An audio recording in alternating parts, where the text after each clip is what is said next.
반갑습니다. 팬앤 영남TV를 사랑해주시는 시청자 여러분, 윤정석 인사 올립니다. 드디어 22대 국회의원 선거에 이렇게 경선 후보들이 모두 정해지게 되었습니다. 자, 오늘 소개할 분은 서동구 이제 예비 후보가 아니라 후보신 분입니다. 곽규택 후보를 모셔봤습니다. 반갑습니다. 반갑습니다. 예, 안녕하세요. 안녕하세요.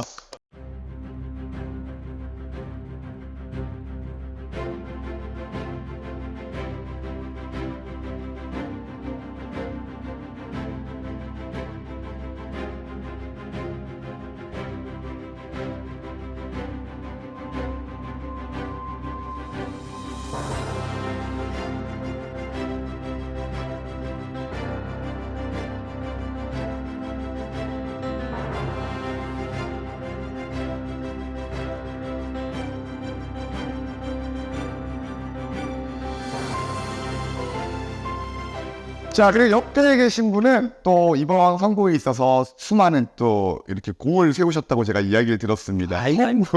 서구 구의원 김병근 의원입니다. 반갑습니다.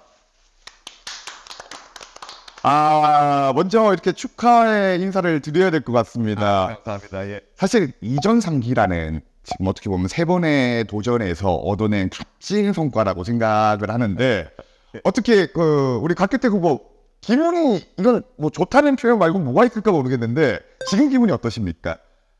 그냥 한 마디 딱 나왔어요. 됐다. 됐다. 예. 오. 제가 여태까지 4년 하면서 경선을 예. 2번 거쳤고 이번 세 번째였거든요. 예.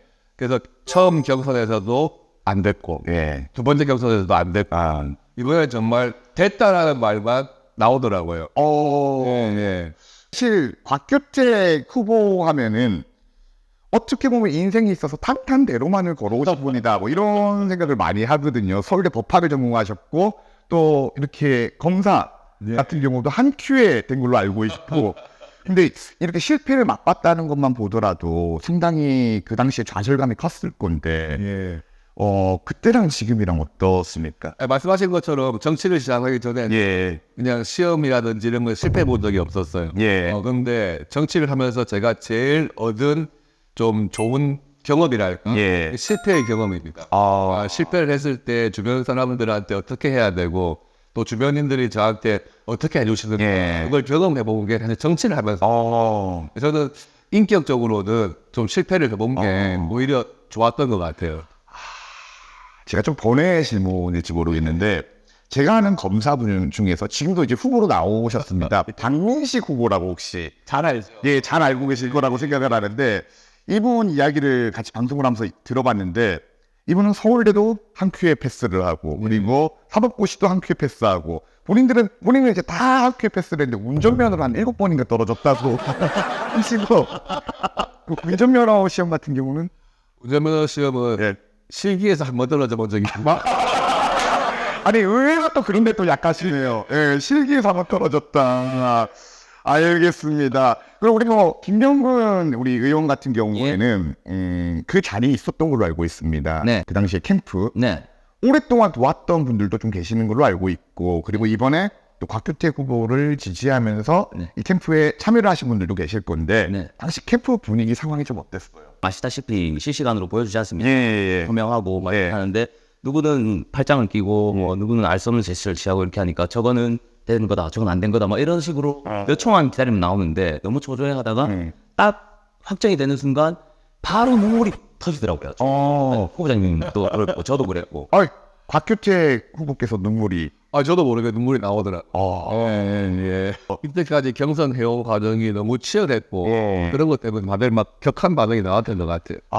그래서 한마디만 더 말씀드리자면은 그때 인사 말씀을 하셨습니다. 어찌됐건 확정이 됐으니까요. 확정에 대한 인사 말씀 하시려고 하는데 그때 제가 기억에 남는 게 떨어지기만 해봐서 떨어지면은 어쩔까 하면서 떨어지면은 여러분께 어떻게 사과의 말씀드릴까 계속 그 생각만 머릿속에 하고 있어서 지금 붙으니까 어떻게 말씀을 드려야 될지 모르겠다고 울면서 말씀하시는데 진짜 악동 같은 눈물이 저도 안 돼. 그러니까 나름 이제 곽 후보께서는 떨어졌을 때 소감을 준비만 계속 했었는데 경선에서 올라가니까 막상 얘기가 안 나오던가요? 그러니까요.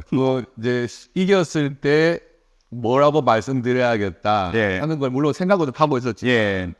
딱 그 순간이 되니까 내가 무슨 생각을 했었는지 생각이 안 나는 거예요. 정말 감사합니다, 감사합니다. 그 말씀밖에는 안 나오는 거예요.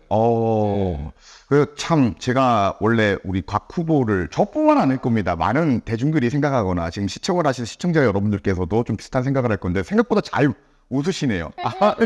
원래 웃음이 많으시니까. 웃음이 좀 많죠. 예. 아니 서울지검에서 부장검사로 계셨으면은 많은 이렇게 범인들이나 그리고 또 형사범들도 많이 만날 텐데 이렇게 잘 웃으시면 좀 제가 부장검사 그만둔 10년 됐고. 네, 근데 이제 내가 검사 시절부터 예.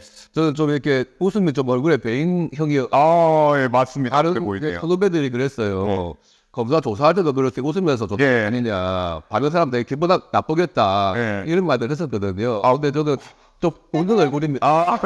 웃으면서 당신 지금 무슨 죄를 지었는데 그렇게 하신 건 아니시죠? 실제로는 아유 엄하게 하죠. 엄할 때 또 엄하다. 예. 사실 이렇게 잘 웃으시다 보니까 저도 좀 장난기가 발동을 하네요.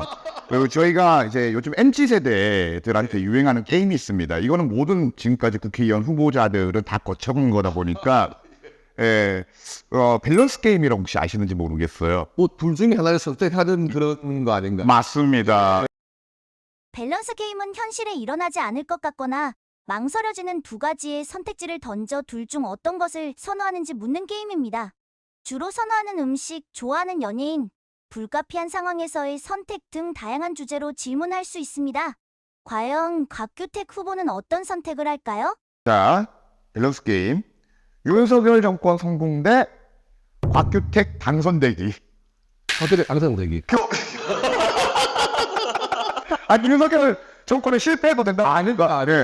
제가 너무 빨리 나왔나요? 아니요. 그럼 한치 망설임이 없어가지고. 맞습니다. 일단은 제가 윤석열 정권의 성공을 위해서 하고 싶은 일들이 많은데 제가 국회의원이 돼야 할 수 있는 일들이 대부분이에요. 그러니까 제가 해보고 싶은 일을 못하면은 뭐 아무런 도움이 안 되는 거니까. 그러니까 내가 일단 먼저 되고 당연히 우리 윤석열 정부 성공해야죠. 제가 이렇게 말씀을 드리는 거는 김병근 의원도 빠져나갈 수가 없습니다. 이거 제가 오랫동안 수행을 지금 하시고 지금도 앞으로 할 일이 많으신데 자, 김병근 대통령 되기 대 곽규택 당선되기. 이건 정말 끊임없이 말씀드리는데 곽규택 당선이죠. 진짜 끊임없이 말씀드리는 건데 이유만 이유를 말씀드려야 될 것 같은데 저는 제가 뭐 당선된 경험이 한 번 있지 않습니까? 작은 자리라고는 할 수 없고 구의원에 당선된 적이 한 번 있기 때문에 그때 제가 당선이 확실시 됐을 때 저는 기쁨의 눈물을 흘릴 줄 알았습니다. 근데 그게 아니고 제가 당선이 확실시 되니까 좀 털이 쭈삣쭈삣 쓰면서 책임감이라는 게 느껴져가지고 저 혼자서 사무실에 들어가가지고 좀 공부를 하게 되더라고요. 그래서 대통령이라는 자리는 얼마나 막중한 무게를 감당해야 되는 자리입니까? 맞아. 그래서 저는 지금 뭐 시켜준다 해도 안 될 거지만 저는 그거를 감당할 그릇이 아직은 안 됩니다. 그리고 이제 당선이 되셔야 이제 후보가 발전하기 때문에 당연히 그 방송 시청률도 좀 높이고 이러려면 본인이 대통령 된다 이렇게 해가지고 좀 논란도 만들고 해야 지금. 알겠습니다. 두 분만 너무 잘 빠져나가셔가지고 알겠습니다. 그러면 이제 제가 본격적인 좀 질문을 들어가 볼 건데 경선 가운데 힘들었던 일도 있을 거고 즐거웠던 일도 있었을 겁니다. 힘들었던 일은 무엇이고 즐거웠던 일은 무엇인지. 그러니까 경선이라는 게 그래요. 이제 당내 경선이니까 일반 우리 유권자분들은 이게 도대체 어떤 과정인지를 잘 모르는 분들이 많잖아요. 그러니까 국민의힘에서 왜 후보가 이렇게 많아? 맞죠. 특히 우리 지역 같은 경우는 이번에 9명이나 나왔죠. 그러니까 전부 다 국민의힘 후보라고 해가지고 인사를 하는데 유권자분들은 도대체 누가 국민의힘 후보가 되는 것인지 그걸 다 설명을 해드려야 되는 거예요. 그리고 이제 1차, 2차 경선 겪으면서 아직도 안 끝났나? 언제 끝나나? 뭐가 문제가 있나? 그런 거를 설명드리고 하는 게 그게 좀 어렵더라고요. 근데 또 그 와중에 또 즐거웠던 일도 있었을 것 같거든요. 글쎄요, 이제 즐겁다기보다 어차피 그 경선 과정에서의 선거운동이라는 게 본선을 위한 선거운동하고 이어지는 거니까 그걸 더 열심히 할수록 본선에서 내가 진출했을 때 나한테 도움이 되는 거다. 그런 생각으로 또 열심히 뛰는 거죠. 좀 번외의 또 이야기인데 그 형이 되시는 우리 곽경택 같은 유명하지 않습니까? 그렇죠. 특히나 저희 세대 같은 경우에는 어릴 때 친구 안 본 사람이 없어요. 어떻게 우리 곽경택 감독님은 이번에 이 경선에서 이제 승리하고 나서 어떤 반응을 보여주셨는지도 궁금합니다. 그래서 형이 뭐 평소에도 많이 도와주고 정말 이제 제가 선거운동하는 데서 큰 힘이 되는 형이기 때문에 경선 딱 결과 나오자마자 형하고 때 전화를 하려고 했는데 형이나 전화 계속해서 전화량이 많다 보니까 통화를 못했어요. 서로 계속 통화 중인데 그래서 다음날 아침에 형이 또 일찍 전화가 없었더라고요. 그래서 어제 정신 없었지 한마디 하면서 또 그런 따뜻한 말씀 해주시고 해서 너무 좋았죠. 지금 그 어느 순간보다 인생 가장 행복한 순간이 아닌가 싶은데 총선에서도 좋은 결과 냈으면 좋겠습니다. 지금 웃으시는 모습이 상당히 저는 좀 보기가 좋다 보니까 감사합니다. 그 웃음을 4월 10일에도 좀 볼 수 있었으면 좋겠어요. 감사합니다. 자, 이거는 좀 김병근 의원한테 한번 여쭤볼게요. 네. 오랫동안 같이 있었고 제가 알기로 또 두 분은 고등학교 선후배 사이로 알고 있습니다. 해관고등학교 뭐 동구에서 태어나시고 또 서구에서 자라시고 서동구에 대해서 누구보다도 잘 아는 뭐 두 분이 아닌가 하는 생각을 하는데 옆에 있으면서 우리 곽규택 후보만의 장점 그리고 단점이 있을 겁니다. 단점은 저한테만 이야기해요. 여기서 마이크 다르니까 저한테만 장점 먼저 좀 부탁드리겠습니다. 장점은 단점이 없다는 게 장점 아니에요. 너무하다. 알겠습니다. 네, 제가 뭐 추려가지고 한 3가지 정도를 말씀을 좀 드려보겠습니다. 첫 번째는 따뜻하십니다. 저는 그게 정치인의 가장 좋은 덕목이라고 생각을 하고 가장 길로 하는 덕목이라고 저는 생각을 하는데 이 따뜻하다는 게 저는 후보자님을 2015년에 처음 만났거든요. 처음 만나가지고 저는 국회에 들어가기 전이었습니다. 저는 보좌관으로. 그렇죠. 그래서 국회 들어가기 전이었는데 저도 긴장되고 하는 상황에서 정치에 첫 발을 내딛는데 또 후보자님께서는 그때는 처음으로 들어가실 때였고 2016년도에 처음 이제 하셨으니까 그때 이제 같이 대화를 나눴는데 저는 처음에 검사 출신이라는 걸 알고 있었지 않습니까? 그렇죠. 그래서 조금 차가운 이미지가 검사가 좀 있지 않습니까? 저도 그런 생각 많이 했어요. 그래서 저는 좀 긴장을 하고 좀 배우겠다는 생각으로 이렇게 찾아뵀었는데 아주 따뜻하게 제 말을 경청해 주시고 따뜻한 말 건네주시고 이렇게 한 기억이 머릿속에 남아 있거든요. 그래서 따뜻하다. 첫 번째 장점일 것 같고요. 그리고 두 번째는 총학생 회장 출신이십니다. 그렇죠. 해관고등학교 초대 35회신데 초대 직선제 학생이세요. 그리고 저는 54회 총학생입니다. 총학생 회장이라는 자리가 거의 숫자로 보면 한 학생 500명 중에 한 명인 자리지 않습니까? 그렇죠. 우리 때는 2,000명이었어. 참고로 90년생. 참고로 71년생. 저는 0.2%였는데 0.02%인데 어렸을 때부터 친구들과 어울리면서 그 친구들이 그때는 또 유권자지 않습니까? 학생들이 찍어주는 거예요. 그래서 이렇게 저렇게 포용하고 학생들을 이끄는 리더십 이런 게 어렸을 때부터 가지고 있는 사람은 남달랐다. 남달랐다고 말합니다. 그래서 그 두 번째 청년 때부터 리더십이 있었다. 요 부분적으로 말씀드리고 싶고 세 번째는 지역 토박이십니다. 아까 사회자분께서도 말씀하셨지만은 동구에서 태어나셨고 서구에서 자라셨잖아요. 그렇기 때문에 그냥 골목 그리고 뭐 이 시장 아니면 놀이터 이 전부 다가 삶의 터전일 수밖에 없거든요. 그렇죠. 이렇게 되면은 아무래도 애착은 가질 수밖에 없습니다. 원래 살던 곳이고 이렇게 변모했고 내가 앞으로 이렇게 바꿔보겠다는 생각을 아마 정확하게 가지고 계실 거기 때문에 그래서 그게 세 번째 장점인 것 같습니다. 호박이다. 이 정도로 말씀드리겠습니다. 그 지역을 누구보다 더 잘 안다. 그렇죠. 그러면은 그 한번 제가 질문을 한번 드려볼게요. 동구 좌천로 143-8번지가 어딘지 아십니까? 정확한 씨는 모르겠어요. 저희 집입니다. 맞아요. 이제 저는 뭐 한 명의 유권자이자 그리고 또 어떻게 보면 지역의 또 국민이자 또 한편으로 대한민국의 국민 입장에서 곽규택의 정치 철학이 무엇인지가 정말 궁금합니다. 저는 일단 정치라고 하는 것은 신뢰라고 생각을 해요. 신뢰. 그러니까 정치인이라는 것은 어차피 대의민주 정치에서 우리 지역민들의 뜻을 받아서 정치를 하는 건데 그러려면은 정치인이 일단 유권자에게 신뢰를 줘야 된다. 그게 첫 번째고요. 그리고 또 신뢰를 주면서 유권자들은 그 사람을 믿고 예. 자기 지역의 일을 또 이렇게 대변하도록 있는 거니까. 그러니까 신뢰를 받기 위해서는 또 뭐 정직해야 되고 성실해야 되고 또 뭐 그런 면들이 있겠죠. 그래서 그걸 다 대변할 수 있는 말이 신뢰다. 그래서 예전에도 우리 공자께서 말씀하셨던 게 정치 중에서 제일 중요한 것은 신이다. 그렇죠. 저는 그 말씀이 정말 오랜 기간 동안에 그 말이 이어져 오는 게 정말 지금도 정치인으로서는 그 덕목이 제일 중요하다. 맞습니다. 그리고 또 정치 철학이 이렇게 신이라는 철학을 가지고 계신데, 나름 좋아하는 이렇게 정치적 인물이나 위인이 있을 것 같아요.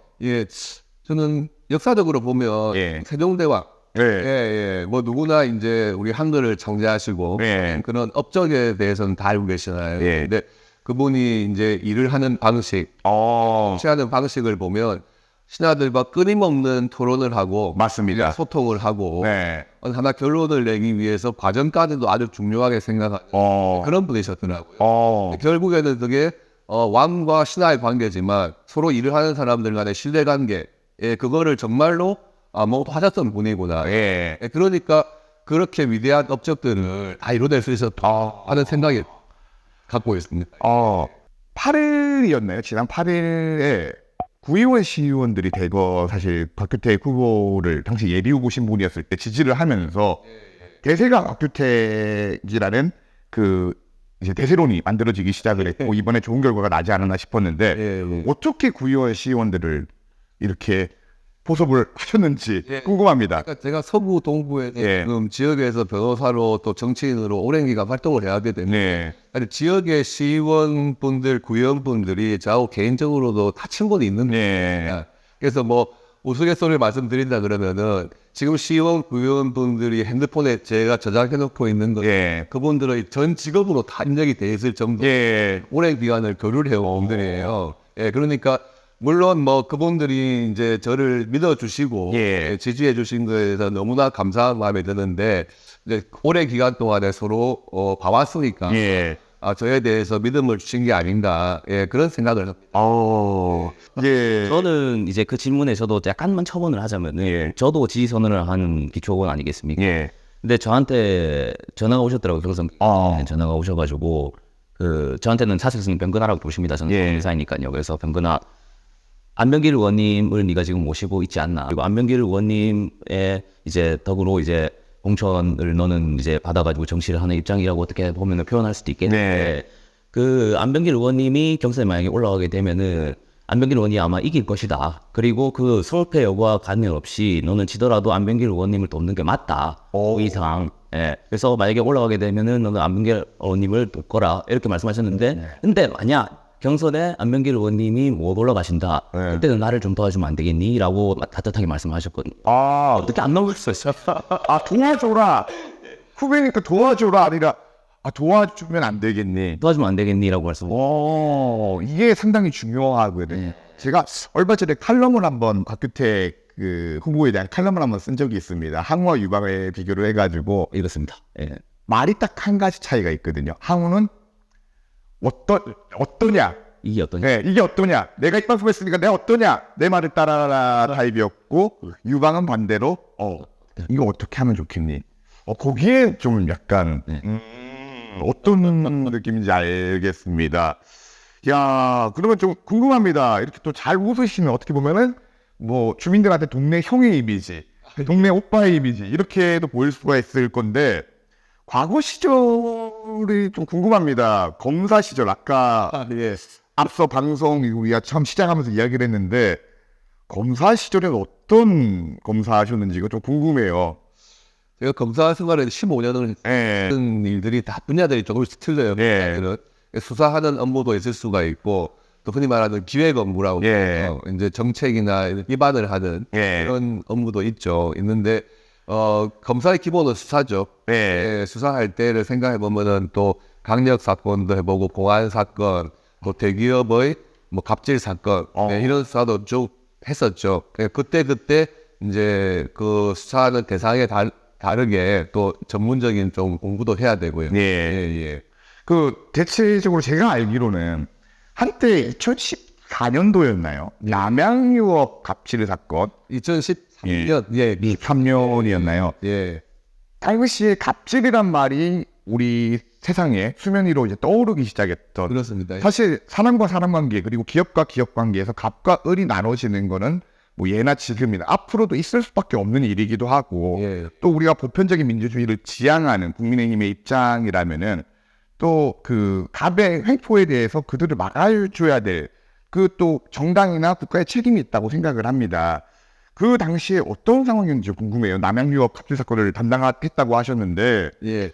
그때 이제 그 남양유업이라는 대기업에서 예, 그 대리점주 들을 상대로 해가지고 물량 밀어내기, 예, 예, 그리고 떡값 상납, 뭐 말이 많았죠. 예, 그런 사건들이 이어지면서 그게 이제 갑질, 예, 예, 대기업의 횡포, 예, 그런 것으로 해가지고 사회적인 문제가 됐었죠. 크게 됐었죠. 예, 근데 그런 것이 그전에는 그냥 이제 단순히 언론상의 문제였다면 형사적으로 이것을 과연 처벌할 수 있냐 네. 하는 것이 그때 좀 문제가 됐었습니다. 그래서 그때 우리나라에서 최초로 갑질을 이제 불공정 거래 행위로 해가지고 예. 예, 형사처벌로 기소까지 한 예. 최초의 사례였거든요. 예, 예.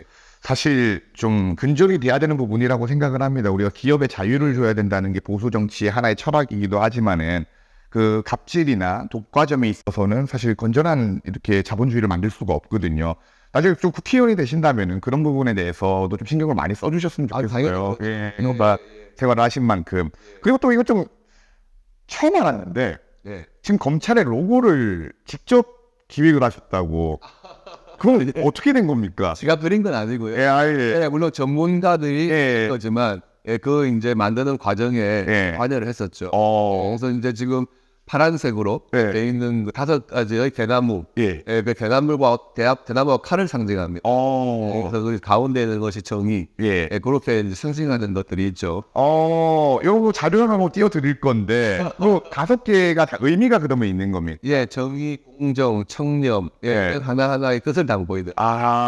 보시면 가운데 있는 그 부분이 칼이에요. 모양을 하고 있고, 그렇죠, 그렇죠. 예, 나머지는 대나무, 모든 대나무를 상징하는 걸로 보시면 돼요. 이거를 이렇게 전체적으로는 동그랗게 2개가 되어 있거든요. 예. 저울을 의미. 예, 공정과 뭐 또 그런 의미인가요? 그렇습니다. 예, 알겠습니다. 자, 좀 이제 또 다른 부분의 질문인데, 이번에 좀 안타깝게도 장해찬 후보나 그리고 이제 도태우 후보가 그 과거의 발언에 의해 가지고 컷오프가 된 좀 안타까운 일도 있었습니다. 근데 제가 생각했을 때는 이보다 심한 사람들 지금 국회에 많이 남아 있거든요. 어느 정당이라고 얘기는 좀 못 드리겠지만은 우리 박규택 후보께서는 이 12대 국회에서 제발 이런 사람은 당선되면 안 되겠다 생각하는 사람이 혹시 있을까요? 뭐 특정 애들 말할 수는 예, 없지만 아까 말씀드린 것처럼 저희 정치 철학은 신뢰입니다. 예, 신뢰인데 국민들에게 신뢰를 줄 수 없는 정치, 예. 예, 그런 분들은 빨리 퇴출되는 게 맞다고 생각.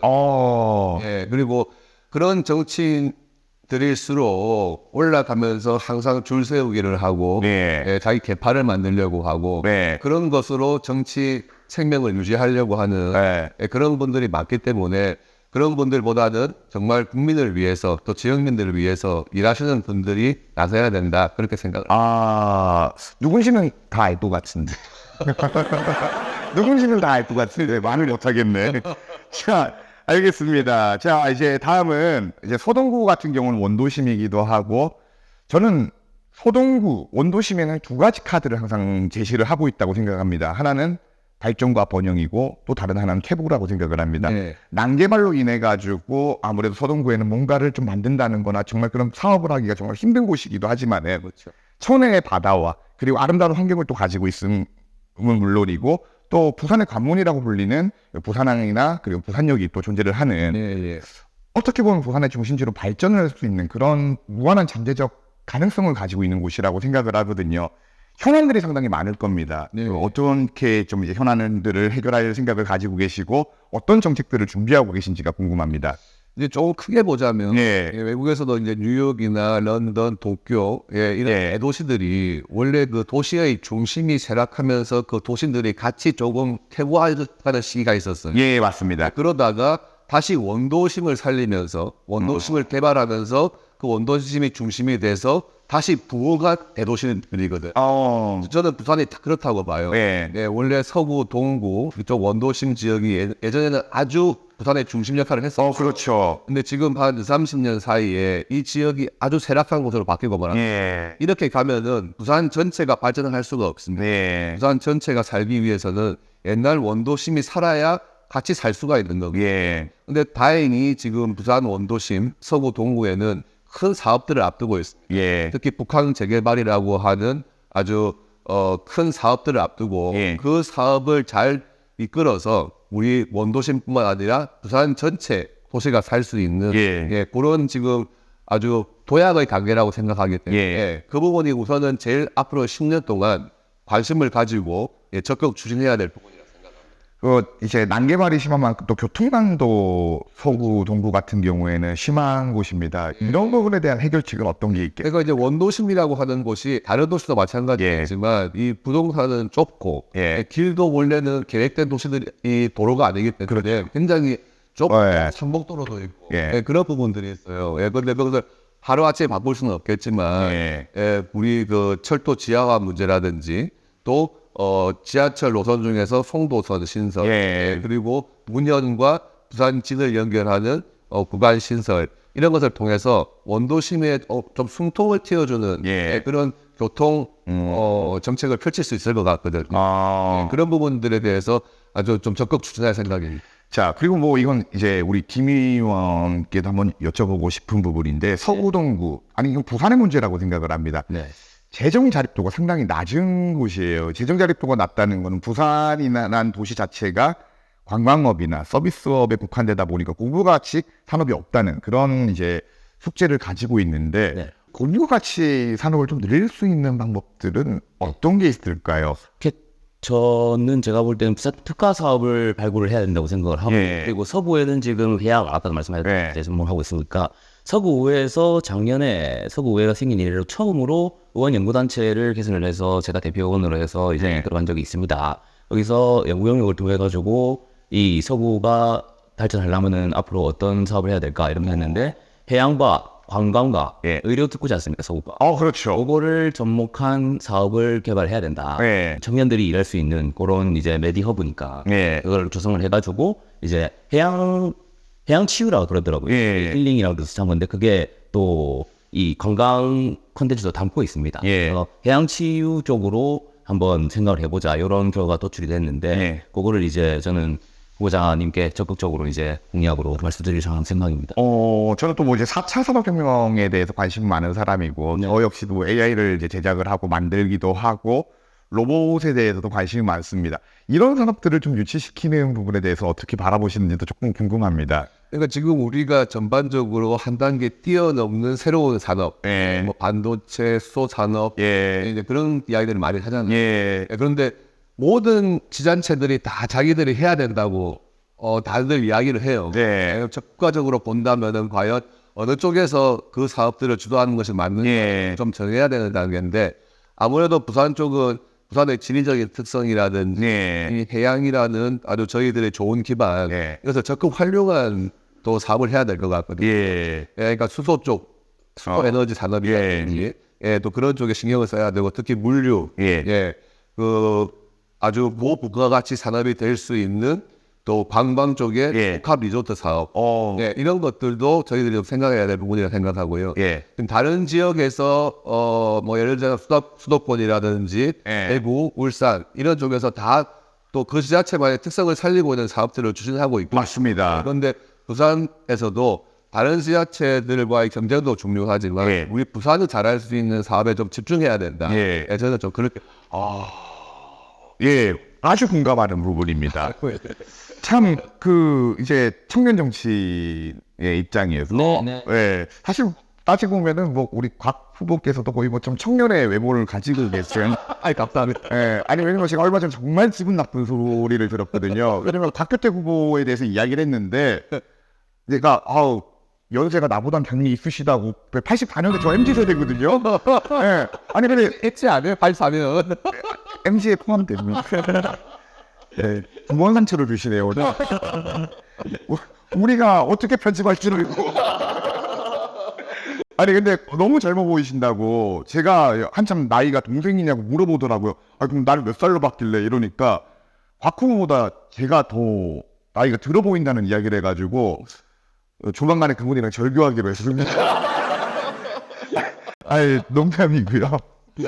그 청년 정치인의 입장에서 예. 곽 후보에게 바라는 점이 있을 겁니다. 네. 우리 어떻게 보면은 미래에 만약에 국회의원이 이번에 좋은 결과로 당선이 되신다면은 네. 이런 정치를 좀 하셨으면 좋겠다 예. 생각하는 부분들이 있을 것 같아요. 그 청년 정치인의 입장에서라고 질문을 주셨는데 일단은 청년의 입장에서 예. 질문을 드리면은 소신 있는 정치 하셨으면 좋겠습니다. 아 소신 있는 정치. 소신 있는 정치. 그러니까 뭐 당연히 선당부사를 해야죠. 예. 근데 다른 정치인들이 뭐 팀 있는 야당의 의원의 한마디에 뭐 이렇게 뭐 휘둘리고 뭐 이렇게 하고 줄 세우게 하고 이렇게 네. 하는데 뭐 그런 거보다는 본인이 말씀하실 때 소심을 담아서 예. 건달을 담아가지고 소신 있는 정치를 하셨으면 좋겠고 청년 정치인으로 말씀을 좀 드리자면은 네. 정치공학이 아닌 정치를 하셨으면 좋겠어요. 예. 정치공학이라기보단 정치를 하셨으면 좋겠다. 뭔가 좀 의미심장한 이야기 같은데 무엇인가요? 오픈 엔딩으로 그냥 남겨놓겠습니다. 그리고 예. 좀 이제 저는 개인적으로 아까 말씀드렸는데 그 국회에서 보좌진 생활을 5년 2개월 하다가 그렇죠. 지원을 하고 있는 입장 아니겠습니까? 그래서 그 후보자님께서 국회의원이 되신다면은 그 법안을 이제 발의를 하실 거지 않습니까? 예. 헌법부다 보니까 그래서 법안을 발의를 하실 때 저는 회사법원 부산 유치 를 좀 추천을 드리고 싶어요. 예. 네, 그게 그 전에 뭐 새로운 거는 아닙니다. 솔직히 말씀드리면은 그 전에 그렇죠. 꾸준히 이야기 나왔으니까. 이야기가 나왔고 지금 부산이랑 인천이 경합을 해가지고 항상 우리 쪽에 설치해야 된다 이렇게 앞장서서 하는 부분인데 지금 어떻게 보면 후보자님께서도 법조인 출신이지 않습니까? 예. 네, 그러니까 더 의미도 있을 것 같고 예. 네, 더 목소리 힘이 실릴 수도 있을 것 같고 예. 때로는 메시지보다는 메신저가 중요할 때가 있거든요. 그렇죠. 네, 그래서 그걸 좀 추천드리고 싶습니다. 그 해사법원 말고도 제가 알기로는 곽규택 후보께서 저는 해양수산부를 부산에다가 이전한다는 이야기를 좀 한 걸로 알고 있는데 어떻습니까? 그게 가능합니까? 그러니까 이제 부산이라는 그 우리 해양 수도라고 이야기 하잖아요. 특히 부산은 태평양, 인도양 다 통할 수 있는 정말 맞습니다. 편의적인 지리 조건을 가지고 있죠. 예. 물론 뭐 저희하고 경쟁하는 곳은 항상 인천 예. 이야기를 하지 않습니까? 근데 인천은 지리학적으로 그렇고 또 수도권의 과밀이라고 하는 그 틀을 벗어날 수가 없습니다. 맞습니다. 근데 부산을 해양 수도로 키우려면 해양과 관련된 각종 기관들, 예. 해사법원뿐만 아니라 우리 해양수산부, 또 이런 거점 기관들이 부산에 같이 위치하면서 정말 해양 수도로 좀 키워 나가야 되는 그런 순간이라 생각합니다. 아, 산업은행 부산 이전 같은 경우도 지금 뭐 이야기가 나왔었고 윤석열 정권의 어떻게 보면 수건 과제이자 공약이기도 했는데 상당히 지금 좀 말들이 많거든요. 해양수산부를 이렇게 옮겨온다는 게 가능하다면 너무 좋을 것 같아요. 해양수산부가 정말 세종시에 있다는 것은 좀 이상하잖아요. 그게 더 이상하죠. 바다도 없는 도시에. 물론 뭐 우리 세종시라고 하는 특성이 있어요. 아, 그렇죠, 그렇죠. 그래도 부산이 갖는 기능, 또 해양수산부가 갖는 기능을 시너지를 내려면 부산에 위치하는 것은 당연하다 생각하고. 이거 진짜 좋은 거 같네요. 이렇게 꼭 나중에 법안을 1호 법안으로 좀 한번 내주셔가지고 네, 좋은 아이디어였습니다. 꼭 해주셨으면 좋겠어요. 야, 이거는 상당히 괜찮은 부분이라고 생각이 들어요. 근데 또 유권자 입장에서 저는 한 가지 또 특히나 지금 저희 패러드 마이크에서 문화 사업에 관련된 책임을 가지고 있는 사람인데 안타까울 때가 있더라고요. 지금 현재 정치계 전체적으로 행정이나 이번에 엑스포를 실패를 우리가 맛봤습니다. 이제 과거랑 다르게 왜 실패 원인을 좀 생각을 해보니까 저는 문화 콘텐츠가 발전하기 위해서는 가장 중요한 게 BTS를 강조하는 게 아니라 빌보드 차트가 있는 나라를 지향을 해야 되고 손흥민 선수가 있는 나라를 자랑한다기보다는 프리미어 리그가 있는 나라 그리고 또 오징어 게임보다는 넷플릭스가 있는 나라로 지향을 해야 된다고 생각을 합니다. 콘텐츠 그것이 이제 콘텐츠의 발전을 이룰 수 있다고 생각을 하는데 우리는 단순히 만들어진 완제품만을 팔려고만 하지 그걸 이제 저변을 통해 가지고 만들려는 생각은 좀 많이 부족했다고 생각이 들거든요. 이런 부분들을 좀 저는 많이 앞으로 좀 연구를 해주시면 어떨까 생각이 듭니다. 예, 맞는 말씀이죠. 저희가 엑스포 실패라는 것도 좋은 경험이라고 생각을 합니다. 엑스포라는 것이 단순한 일회성 행사는 아니라고 저는 생각하고 맞습니다. 그 엑스포라는 행사를 하려면 정말 첨단 기술, 전 세계적으로 어떤 첨단 기술을 가진 산업들이 있는지를 추리하는 자리인데 사실 부산이 지금 울산과 창원을 주변에 두고 있긴 하지만 부산 자체에서 그런 첨단 산업을 키워왔던 역사는 그렇게 길다고 보진 않아요. 맞습니다. 정확한 분석이. 예, 그러면은 저희들이 물론 뭐 엑스포를 하려면은 그런 전반적인 산업에 대한 경험과 실력 축적이 더 좀 필요하지 않나 하는 생각이 들더라고요. 아주 좋습니다. 근데 이제 진짜 본선은 4월 10일이거든요. 지금 뭐 경선에서 이겼다고 안심할 수 있는 상황이 절대 아니라고 생각을 합니다. 특히나 이제 라이벌로 이제 같이 이제 후보로 맞붙게 될 최영우 지금 후보는 민주당에서도 상당히 인지도가 있고 그리고 과거에 구청장을 했으므로 좀 경험도 있고 상당히 언변도 좋고 좀 많은 또 주민들에게 이런 또 덕망이 높으신 분이라고 저는 생각을 하거든요. 경쟁 상대 최영우 후보에 대해서 좀 어떻게 바라보시는지. 예, 장점이 많은 후보시죠. 후보시고 경험도 많으시기 때문에 또 부산에서 시의원도 하시고 또 동구청장도 역임하시는 분입니다. 상대방이긴 하지만 본인의 능력과 경험 갖춘 인물이어가지고 저도 단단히 준비하고 있습니다. 보통 이럴 때 좀 강하게 좀 얘기해줘야 재밌는데 내가 당신을 이런 거 제가 오늘 좀 기대하기가 힘드네요. 앞으로 최호 후보도 훌륭한 후보인데 이번에 정말 이 우리 동네를 위해서 그리고 원도심을 위해 가지고 두 분의 정말 멋진 승부 제가 기대해 보도록 하겠습니다. 자, 이제 주민들에게 정말 하고 싶은 말이 있을 겁니다. 주민들의 도움이 없었다면은 지금 이 자리에 안 계셨을 거거든요. 그래서 이제 우리 사랑하는 서구 동구 주민 여러분들에게 한 말씀 영상 편지로 부탁드리도록 하겠습니다. 서구와 동구는 정말 저의 고향입니다. 그리고 부산에서도 아주 중심적인 곳이었죠. 그런데 지금은 고령화, 또 소멸 도시의 위기에 있습니다. 그래서 우리 서구와 동구에 계시는 지역민들이 잘 살아갈 수 있는 방법도 찾겠지만 또 젊은 분들이 많이 유입돼서 옛날의 원도심의 역할을 할 수 있는 그런 지역으로 꼭 키워나가도록 하겠습니다. 서구 동구의 아들 박효택입니다. 감사합니다. 완벽했습니다. 저도 그냥 한번 주시면 안 돼요? 하시는 분들 하고 한번 좀 지지라도 한번 호소하는 아주 멋진 말이 필요할 것 같아요. 저는 갑을병정으로 사행시를 짓도록 하겠습니다. 제가 운 띄워드릴게요. 갑질 대기업과 싸운 정의로운 검사. 뜰.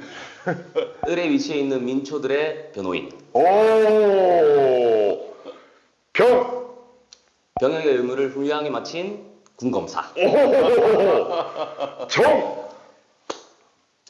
정 많고 의리 넘치고 따뜻한 박규택입니다. 작은 의원도 함께합니다. 감사합니다.